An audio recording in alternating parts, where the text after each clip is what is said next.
Had you worked fast you dash the train. দেখো এইটুকুই question. এখন চারটা অপশন আছে, আমরা জানি যে will not miss, will not have missed. এখন এখান থেকে আমরা সবাই কিন্তু মোটামুটি আর কি যারা আছে এখানে এইগুলো প্রশ্ন মানে সলভ করে সবাই অভ্যস্ত, পারবো সবাই। বাট এই পারার জন্য না, আমি তোমাদেরকে যেইটা করব যে এইখান থেকে আনসার করার, যদি আমি ইংলিশে উইকও হই, পরীক্ষায় ওই রুলস থেকে যে কোশ্চেনই করুক আমি সেটাই পারবো, ওই ওয়েতে আমি শিখবো। ঠিক আছে? তো সেই ক্ষেত্রে আমরা দেখবো যে এইখান যে কোশ্চেনটা করলো, এই যে একটা শব্দ আছে হ্যাড, এই যে হ্যাড দেয়া আছে, এই হ্যাড নর্মালি কি হয় যে আমরা দেখি যে হ্যাড যদি শুরুতেই বসে তাহলে এটা একটা কি হয় যে শেষে একটা ইন্টারোগেটিভ সাইন থাকে, প্রশ্নবোধক চিহ্ন থাকে। আমি আগেই বলছি যে আমরা গ্রামারের পণ্ডিত হওয়ার জন্য এই ক্লাসটা করতেছি না। আমাদের মনে রাখতে হবে যে ইংলিশে আমরা যারা উইক, একটু কম পারি, তাদের জন্য আমার এই ক্লাসটা। এবং তারা এই জিনিসটা এইভাবে চিন্তা করবো যে ইংলিশে আমি পারি না, বাট ইংলিশে আমি যে নাম্বারটা তুলবো সেটা আমার কাজে লাগবে, বেশি নাম্বার তোলার চেষ্টা করবো। হ্যাড দিয়ে শুরু হলে কি থাকে, নর্মাল একটা কোশ্চিন থাকে। বাট এইখানে আমরা দেখতে পাচ্ছি যে হ্যাড দিয়ে শুরু আছে, বাট এখানে কোনো কোশ্চিন চিহ্ন নাই। তার মানে এই হ্যাডটা ইন্টারোগেটিভ হ্যাড না। বাস, তার মানে এই হ্যাড যখন ইন্টারোগেটিভ মানে এই চিহ্ন ব্যতীত হ্যাড হবে, তাহলে ওইটাই মনে রাখতে হবে যে ওই হ্যাডটার অর্থ হবে যদি, মানে ইফ। ওকে, তো ইফ কন্ডিশন আমাদের সবারই জানা আছে যে ইফ দিয়ে যে কন্ডিশন হয়, বাংলাও আমরা জানি যে ইফ দিয়ে মানে যদি কন্ডিশন হয়, যদি তুমি আসো আমি যাই, এরকম এটা আসে। যদি তুমি আসতে আমি যেতাম, যদি তুমি তুমি আসলে আমি যাব, এরকম ব্যাপারগুলো থাকে, এগুলো আমরা জানি। কিন্তু তো ওই ক্ষেত্রে আমরা দেখব যে এই ইফের মানে এই ক্ষেত্রে যে ইফ থাকবে, যে ইফ দিয়ে যে নিয়মটা থাকে, এইটার তিনটা নিয়ম আমরা মনে রাখবো। তাহলে হয় কি যে ইফ থেকে যত ধরনের প্রশ্ন আসে, এবং প্রশ্ন আসবেই, যেমন এই নিয়মটা থেকেই, এটাই তো ইফের নিয়ম, এই নিয়মটা থেকেই বিশেষ পরীক্ষায় একটা কোশ্চেন প্রায় প্রতিবারই থাকে। তারপরে এই যে প্রাইমারি শিক্ষণীয় পরীক্ষায় একটা কোশ্চেন থাকেই, প্রতিবারই থাকে প্রায়, হয়তো হঠাৎ একটা কোশ্চেন মিস যায়। আর এই প্রভাষক নিবন্ধন পরীক্ষায় বা শিক্ষণীয় পরীক্ষায় একেবারে কমন একটা নিয়ম, পরীক্ষায় দেখলাম যে প্রায় এবারে একটা কোশ্চেন থাকে। তার মানে এত ইম্পর্টেন্ট একটা নিয়ম, যে নিয়মটা অবশ্যই সবাইকে পারতে হবে। যদি কোনো কারণে আমরা ভুল করি তাহলে হবে কি যে অনেক নিচে চলে যাব। ঠিক আছে? যাই হোক, এইখানে আমরা খেয়াল করবো যে এই হ্যাড বা ইফ সংক্রান্ত নিয়মটা থাকলে আমরা তিনটা স্ট্রাকচার মনে রাখবো, এরপরে যেভাবেই কোশ্চেন আসুক সেটাই আমাদের যেন হয়ে যায়। ঠিক আছে? ওই তিনটা স্ট্রাকচার কি এটা একটু আমরা দেখি। হ্যাঁ, সেটা হচ্ছে যে কি, যে আমরা মনে রাখবো যে ইফ, এই যে ইফ আছে, ইফ এটা শুরুতে থাকতে পারে বাক্যের, আবার মাঝখানে থাকতে পারে। বাট আমরা শিখবো কয়টা স্ট্রাকচার? তিনটা স্ট্রাকচার। যেভাবেই প্রশ্ন আসুক ওই তিনটা স্ট্রাকচার মধ্যে পড়বে। ঠিক আছে? তাহলে কি হচ্ছে যে তিনটার মধ্যে থেকে আমরা মনে রাখবো যে ইফ এটা আমার শুরু থাকুক আর মাঝখানে থাকুক, যেখানে থাকুক আমরা দেখবো যে যদি আমরা দেখি যে ইফের একটা অংশে প্রেজেন্ট ইনডিফিনিট টেন্স আছে, এটা তো আমরা অবশ্যই চিনবো, প্রেজেন্ট ইনডিফিনিট টেন্স চিনবো না? এরপর যদি ইফ থাকে, পরেরটা আমরা জানি যে কি হয়, শ্যাল বা উইল, এটা হয়। নর্মালি কি হয়, আধুনিক ইংলিশে প্রায় সবগুলোতেই উইল ইউজ করা হয়, বাট শ্যালও কিন্তু ইউজ করা হয়। শ্যাল উইল, এরপর যদি ক্যান ইউজ করে সেটাও হয়, মে ইউজ করে সেটাও হয়। পরীক্ষায় থাকে শ্যাল বা উইল, বাকিগুলো থাকে না। ওকে, তার মানে একটা শেষ। তিনটা আমরা ইফ থেকে নিয়ম শিখবো, তার মধ্যে একটা শেষ হয়ে গেল। আর দুই নম্বর নিয়মটা কি জানি আমরা, যদি আমরা দেখি এটা পাস্ট ইনডিফিনিট টেন্স আছে, আমরা তো অবশ্যই চিনবো পাস্ট ইনডিফিনিট টেন্স কি। যদি এটা থাকে ইফের একটা অংশে, অপরটা হবে এই যে শ্যাল এবং উইলের পাস্ট ফর্মটা কি। যেমন শ্যালের পাস্ট ফর্মটা কি হওয়া উচিত, শুড হওয়া উচিত, কিন্তু শুড মানে হচ্ছে উচিত, এই জন্যে এই ক্ষেত্রে শুডটা ইউজ করা যায় না।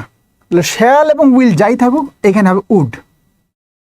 আর যদি দেখো এখানে ক্যানও কিন্তু হতে পারতো, আর যদি ক্যান থাকতো তাহলে কি হতো, পাস্ট ফর্মটা হয়তো কুড। সিম্পলি দুটা শেষ, এটা কিন্তু এখনই পড়ে ফেলতে হবে, এখন মানে এখন পড়ে শেষ করে ফেলতে হবে। তাহলে একটা গেল এইটা, দুটা গেল এইটা। 3 নাম্বার জাস্ট এটা দিয়ে খেয়াল করি, যাতে পাস্ট পারফেক্ট টেন্স থাকে, past perfect tense plus if. অপরটা কিছুই না, অপরটাই যে উড বা কুড আছে, এর সাথে একটা শুধু হ্যাভ লাগাই দিতে হবে। মানে উড থাকলে উড হ্যাভ, কুড থাকলে কুড হ্যাভ। আর হ্যাভের পরে আমরা জানি সবসময় ভার্বের পাস্ট পার্টিসিপল ফর্ম বসে। শেষ।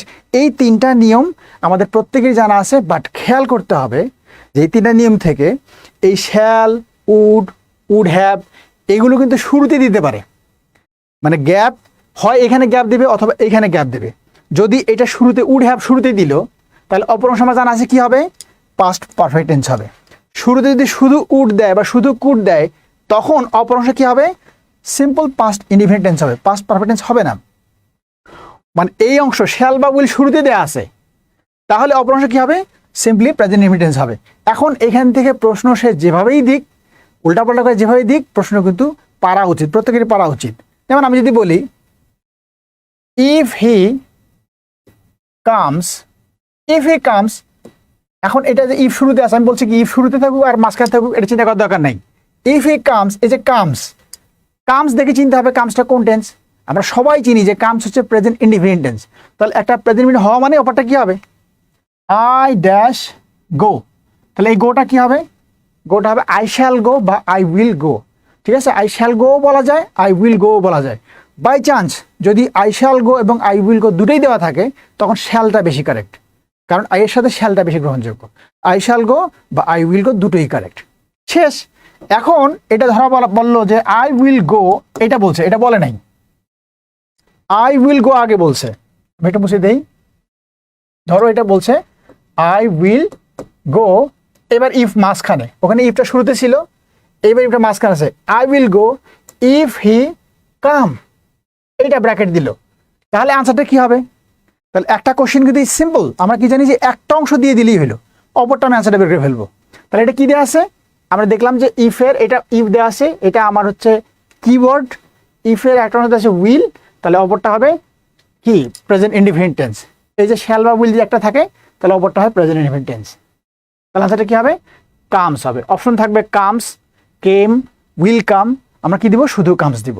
তাহলে এই রিলেটেড প্রশ্ন যেটাই আসুক আমরা এটা পারবো। সিম্পলি এই একই জিনিস যদি বলা হয়, এখান থেকে যদি একটা বলা হয় যে ইফ হি কেম, খেয়াল করো এটা ইফ হি কেম, এবার দেখো কেম বলা আছে, ইফ হি কেম, তাহলে কেমটা আমরা জানি কি যে পাস্ট ইনডিফিনিট হইল, তাহলে এইটা কি হবে? I dash go. এখন চারটা অপশনের মধ্যে একটা থাকবে উইল গো, একটা থাকবে উড গো, একটা থাকবে উড হ্যাভ গন, এরকম দেওয়া থাকবে। তাহলে এইখানে উড হবে না উড হ্যাভ হবে না অন্য কিছু হবে, ডিপেন্ড করবে কি যে এইখানে কি দেওয়া আছে। এখানে দেওয়া আছে পাস্ট ইনডিফিনিট টেন্স, মানে কি জানলাম যে একটা যদি পাস্ট ইনডিফিনিট হয়, অপরটা কি হয়? উড বা কুড হয়। তাহলে এখানে আনসারটা কি হবে? শুধু উড হবে, আই উড গো। বাস, আনসারটা হয়ে গেল। একইভাবে ধরো এই জিনিসটা নাই, এটাই শুরুতে দিছে, বলছে আই উড গো, এখানে গ্যাপ নাই, আমি এটা লিখেই দিই আবার। এখানে বলছে আই উড গো, শুরুতেই বললো যে I would go if he come, কামটা ব্র্যাকেট দিছে। এখন উত্তর দেওয়া আছে উইল কাম, উড কাম, এরকম দেওয়া আছে, বা হ্যাভ কাম, কামস, এরকম দেওয়া আছে। কি হবে আনসার? তাহলে এইখানে কি দিব আমি, আনসারটা ডিপেন্ড করবে যে এইখানে কি দেওয়া আছে। এই যে আমরা দেখলাম যে যদি একটা অংশ উড বা কুড দেওয়া থাকে, তাহলে অপরটা কি হবে? অপরটা হবে পাস্ট ইনডিফিনিট টেন্স। তাহলে এইটা বাস আমার এটা কি হবে? কামটা হয়ে যাবে কেম। তাহলে এইভাবে আমি যদি এই তিনটা মনে রাখি, কোশ্চেন আগের দিক আর পরের দিক যেখানে দিক, প্রশ্ন তো ঘুরিয়েই লিখুক, আনসার হয়ে যাবে। পড়তে হবে এইভাবে, একটা নিয়ম, সেই নিয়মটা এমনভাবে পড়তে হবে যে ওই নিয়ম থেকে পরীক্ষক যতই প্যাচাক আমার কোশ্চেন কমন পড়বেই। ঠিক আছে? তাহলে এই যে 3 নাম্বার যেটা আছে, জাস্ট এটা যদি আমরা এইভাবে চেঞ্জ করে দিই, 3 নাম্বারটা দেখো, যদি পরীক্ষায় বলে যে ইফ হি হ্যাড কাম, দেখো এখানে হ্যাড কাম বলছে, আই ড্যাশ গো, এটা বললো, তাহলে কি হবে? এটা জাস্ট এটা কি আছে? হ্যাড কাম, মানে পাস্ট পারফেক্ট আছে। আমরা জানি যে একটা যদি পাস্ট পারফেক্ট থাকে, অপরটা উড বা কুড, এর সাথে একটা হ্যাভ যুক্ত করতে হয়। তাহলে এটা কি হবে? এই গোটা হবে আই উড হ্যাভ বা কুড হ্যাভ, হ্যাভের পরে কি হয়? ভিতরি হয়, গোটা হয়ে যাবে গন। দেখো এটা সিম্পল একটা জিনিস। এখন ঠিক আগের মতো যদি বলে যে আই উড হ্যাভ গন, এইখান থেকে গ্যাপ দেয় ইফ হি কাম, এই কামটা কি হবে? তাহলে এই কামটা কি হবে? ডিপেন্ড করবে এখানে উড আছে না উড হ্যাভ আছে। যেহেতু এখানে উড হ্যাভ আছে, তাহলে এইটা হবে হ্যাড কাম, মানে একটা বাংলায় যেটা বলে যে কদু সেই লাও। ঠিক আছে? প্রশ্ন এই দিকে করে ওই দিকে করে, যে দিক করুক, আনসার করতে হবে।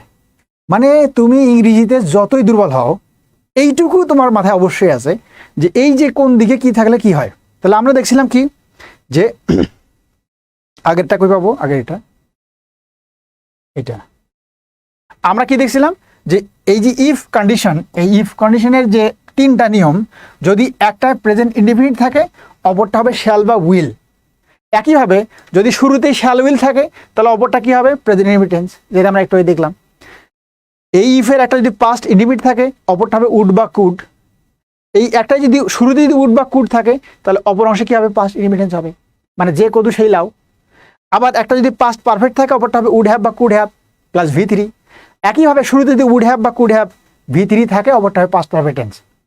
ঠিক আছে, এখন উনি প্রশ্ন যেভাবেই করুক, এর বাইরে যেটা মনে রাখতে হবে শুধু একটা জিনিস, যে যদি চিরন্তন সত্য, অভ্যাসগত সত্য, হিস্ট্রিক্যাল ট্রুথ, সায়েন্টিফিক ট্রুথ, এগুলো আমরা ছোটবেলা থেকে পড়ে আসছি, এগুলো কোনো চেঞ্জ হয় না। ওই জন্য আমি এই নিয়মটা লিখলামই না। যদি চিরন্তন সত্য থাকে তাহলে তো ওটা চেঞ্জ হবে না। The earth moves round the sun, এটা আমরা সবাই জানি। তো ওইটা তো আর এটা আমার পড়ার দরকার নেই, সবাই জানি যে চিরন্তন সত্য হলে চেঞ্জ হবে না।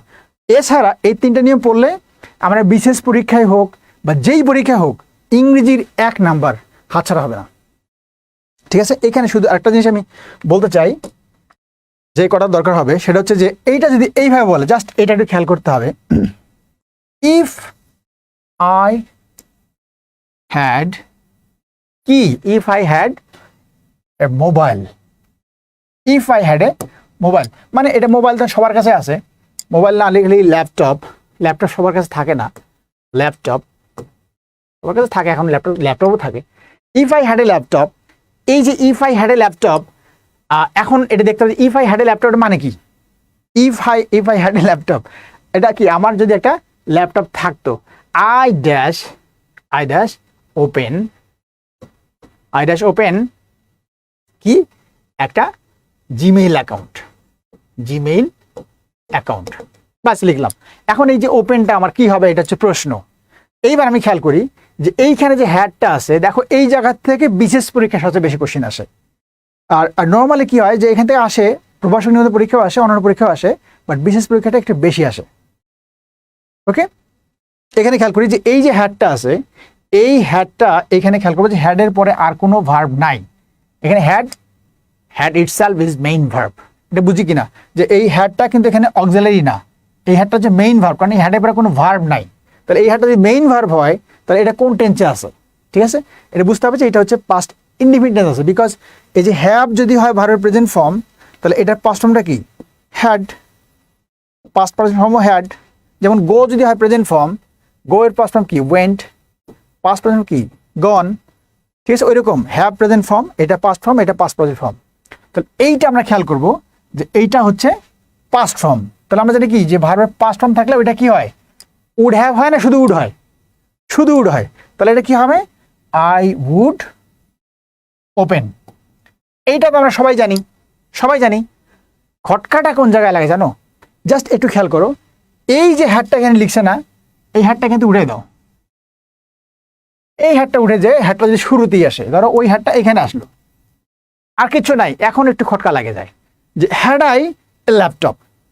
দেখো সেম জিনিস, ইফটা নাই, এবার হ্যাডটা আগে দিয়ে দিছে, কিচ্ছু না, একই মানে। If I had a laptop, যদি আমার ল্যাপটপ থাকতো, আর হ্যাড আই এ ল্যাপটপ, ওই একই জিনিস, একই মানে। তার মানে দেখো যে এই যে কথাটা প্রথম কোশ্চেনে বললাম, এই হ্যাডটা শুরুতে আছে, কিন্তু এখানে কোনো কোশ্চেন চিহ্নটা নাই, এই কোশ্চেন চিহ্ন কিন্তু নাই। তার মানে এই হ্যাডটা কি হবে? এই হ্যাডটা প্রশ্নবোধক হ্যাড না, এই হ্যাডটা হচ্ছে আমার ইফ হ্যাড। ইফ, এই হ্যাডটা কি হ্যাড? If had. তার মানে এটা মানে হচ্ছে যদি। ঠিক আছে, তা আমি যেভাবে বলতেছি এটা হচ্ছে গ্রামারের ভাষা শেখার দরকার না, যে would have, future the past, perfect conditional, এরকম গ্রামারের নাম মুখস্থ করার দরকার নেই। জাস্ট সিম্পলি মনে রাখবো যে এটা থাকলে এটা হয়, এটা থাকলে এটা হয়। তাহলে দেখো যে এই হ্যাড শুরুতেই আছে। এখন জাস্ট খেয়াল করবা, যখনই হ্যাড পেয়ে যাবা ইফ সেন্টেন্সে, খালি দেখবা যে হ্যাডের পর একটা ভার্ব আছে কেন। এই কথাটা বারবার খেয়াল করবা, এই কথাটা পরীক্ষা হলেও খেয়াল করবা আমার কথাটা। সেটা হচ্ছে ইফ যদি পেয়ে যায় ইফ কন্ডিশনে, খালি দেখবা যে হ্যাড থাকলে হ্যাডের পরে ভার্ব আছে কিনা। হ্যাড শুরুতে থাকুক আর মাঝখানে থাকুক, হ্যাডের পরে ভার্ব থাকলে আনসার হবে উড হ্যাভ। তুমি বিশ্বাস করো, 4টা অপশনের মধ্যে উড হ্যাভ থাকবে একটা। ঠিক আছে, এবং তুমি পারবা। আর যদি হ্যাডের পরে ভার্ব না থাকে, তাহলে আনসার হবে শুধু উড। বাস এইটুকু শুধু মনে রাখবা, লিখে রাখো খাতার মধ্যে, লিখে রাখো যে কন্ডিশনাল সেন্টেন্সে, তোমরা লিখে রাখো খাতার মধ্যে যে কন্ডিশনাল সেন্টেন্সে হ্যাড শুরুতে বসলে সেটি ইফের ন্যায় কাজ করে। কন্ডিশনাল বাক্যে হ্যাড শুরুতে বসলে সেটি ইফের ন্যায় কাজ করে, এটা লিখে রাখো। ওকে, সেক্ষেত্রে উত্তর করার ক্ষেত্রে খেয়াল করবো আমরা, সেটা হচ্ছে যে হ্যাড প্লাস V3, মানে হ্যাডের পরে ভার্ব, এটা থাকলে আনসার হবে উড হ্যাভ। Would have. আর হ্যাডের পরে যে V3 বা ভার্ব নাই, তাহলে আনসার হবে শুধু উড। তাহলে শুধু হ্যাড থাকলে শুধু হ্যাড সমান সমান উড, উড। আর হ্যাডের পরে ভার্ব, তাহলে আনসার হচ্ছে উড হ্যাভ। এইটুকু মনে রাখবা, মানে হেডের পরে ভার্ব আছে তো আনসার হবে উড হ্যাভ, আর হেডের পরে ভার্ব নাই আনসার হবে শুধু উড। উড মানে কুড, কুডও হইতে পারে উডও হইতে পারে, যেখানে একটা থাকবে। ব্যাস শেষ তোমার এই আনসারটা থেকে। আর প্রশ্ন যেখান থেকেই করুক তুমি এটা পারবা ইনশাল্লাহ। জাস্ট দেখো যে এখানে হেডের পরে ভার্ব আছে কিনা। দেখো হেডের পরে কোনো ভার্ব এখানে নাই, তো হেডের পরে ভার্ব নাই, আনসার কি হবে? উডই হবে। এখন তুমি জাস্ট যদি হেডের পরে ভার্ব দাও, এটা যদি বলো যে had I been king, had I been a king, I dash help the poor, এই হেল্পটা কি হবে? had I been a king, I dash help the poor। এইবার খেয়াল করো যে এইবার কিন্তু হ্যাডের পরে একটা বিন, একটা ভার্ব দেয়া আছে। যখনই হ্যাডের পরে ভার্ব থাকবে, এই যে বলছি হ্যাডের পরে যদি ভার্ব থাকে তাহলে আনসার কি হবে? উড হ্যাভ হবে। আর হ্যাডের পরে ভার্ব নাই তাহলে আনসার হবে শুধু উড বা শুধু কুড, একটা থাকবে, যে কোনো একটা থাকবে, উড থাকবে নাহলে কুড থাকবে। বুঝছো? তাহলে এইবার হ্যাডের পরে ভার্ব যেহেতু আছে, আনসার এটা কি হবে? I would have helped the poor. এখন এইটুকু যদি বুঝে থাকো, আর যদি না বুঝে থাকো ভিডিওটা থাকবে তোমাদের কাছে, ভিডিওটা বারবার টেনে দেখবা, বারবার টানবা টেনে, কারণ এইটা এত গুরুত্বপূর্ণ নিয়ম। তুমি হয়তো ভাবতেছো যে স্যার এটা তো আমি পারি, এটা তো খুব নর্মাল কোশ্চেন, এটা আমি করে আসছি, বাট তারপরেও তুমি এটা দেখবা। যদি পারো তারপর তুমি দেখবা। আমি যতটুকু বললাম আমার এই কথাটুকু তুমি কয়েকবার টেনে নেবে। হয়তো আমি একটু ফাস্ট বলতেছি, তুমি হয়তো কথাটা ভালো বুঝতেছো না, বা খানিক বুঝতেছো না, বা তোমার কাছে এরকম গুরুত্বপূর্ণ হচ্ছে না, বা তুমি এই ক্লাসটা করতে তুমি হয়তো মোবাইল টিপতেছো বা অন্য কিছু স্ক্রলিং করতেছো, ভালোভাবে কানে যাচ্ছে না। যে কারণে বলতেছি যে একটা কোশ্চেন ইংলিশ থেকে যদি মিস হয়ে যায় তাহলে সর্বনাশ হয়ে যাবে। সো এটা পরীক্ষা যেতে থাকবে এই নিয়ম থেকে, যতটুকু আমি বললাম এর বাইরে কোশ্চেন করার সুযোগ নাই, এর মধ্যে এই নিয়ম থেকে আসলে পরীক্ষায় কোশ্চেন করবে এবং তোমার এটা হবেও। ওকে, অনেক কথা বললাম। এখন দেখো তাহলে প্রথম কোশ্চেনে দেখো এখানে কি ছিল, আমরা এটা তো অলরেডি তোমরা আনসার করছো। এই যে শুরুতেই হ্যাড আছে কিন্তু এখানে প্রশ্নবোধক চিহ্ন নাই, তাহলে কি হলো? এই হ্যাডটা হচ্ছে আমার ইফ। এখন দেখো যে হ্যাডের পরে ভার্ব আছে কিনা, জাস্ট এটুকু দেখো। হ্যাডের পরে কি আছে? এটা এই যে ওয়ার্কড, একটা ভার্ব আছে। তাহলে হ্যাডের পরে ভার্ব থাকা মানেই আমি কি বলছি, হ্যাডের পরে ভার্ব থাকা মানে আনসার করবো, আনসার খুঁজতে হবে উড হ্যাভ। আর হ্যাডের পরে ভার্ব নাই তাহলে কি খুঁজবে আনসার? শুধু উড বা শুধু কুড। তা যেহেতু হ্যাডের পরে ভার্ব আছে, উড হ্যাভ খোঁজো। দেখো এখানে উড হ্যাভ নাই, শুধু উইল দেওয়া আছে, এটা প্রথমে বাদ। এটা উইল দেওয়া আছে, এটাও বাদ। এইটা উড দেওয়া আছে, এই দেখো এখানে উড নট হ্যাভ, মানে কি এই যে হ্যাভ আছে, উড আছে, তার মানে ওটা আছে। এখানে দেখো শুধু উড আছে বাট হ্যাভ নাই, তার মানে এটাও বাদ। বাস আনসার এটা। তোমার কিন্তু যে খুব যে ইংরেজি পড়তে হবে তা না, একটু কৌশলী হলে এই কোশ্চেনগুলো থেকে তোমার কোনো ভুলার সুযোগ নেই। ঠিক আছে বন্ধুরা? তাহলে ইফ থেকে আমি যা বললাম একটু সামারি করি বা একটা রিক্যাপ করি আমরা, যাতে করে কখনোই না ভুলি। সেটা হচ্ছে ইফ যখনই থাকবে আমরা দেখবো যে ইফের একটা অংশ যদি প্রেজেন্ট ইনডিফিনিট টেন্স থাকে, অপরটা হবে শ্যাল বা উইল। একইভাবে যদি শ্যাল বা উইল দেওয়া থাকে তাহলে অপরটা হবে প্রেজেন্ট ইনডিফিনিট টেন্স। 2 নম্বর কি বলছে? যদি একটা পাস্ট ইনডিফিনিট থাকে অপরটা হবে উড বা কুড। একইভাবে যদি উড বা কুড থাকে অপরটা হবে পাস্ট ইনডিফিনিট টেন্স। 3 নম্বর কি বলছি? যে একটা যদি উড হ্যাভ থাকে, একটা যদি কি থাকে পাস্ট পারফেক্ট টেন্স থাকে, অপরটা হবে উড হ্যাভ বা কুড হ্যাভ। একইভাবে উড হ্যাভ বা কুড হ্যাভ থাকলে অপরটা হবে পাস্ট পারফেক্ট টেন্স। শেষ। আর যদি হ্যাড থাকে, হ্যাড শুরুতে থাকুক আর হ্যাড যেখানে থাকুক, হ্যাড থাকলে আমরা দেখবো হ্যাডের পরে ভার্ব আছে কিনা। যদি হ্যাডের পরে ভার্ব থাকে তাহলে আনসার হবে উড হ্যাভ, আর হ্যাডের পরে ভার্ব নাই তাহলে আনসার হবে শুধু উড। উড মানে কুড। শেষ। হ্যাঁ, এখন তোমার পরীক্ষায় এই রিলেটেড প্রশ্ন আসলে আর যেন ভুল না হয়।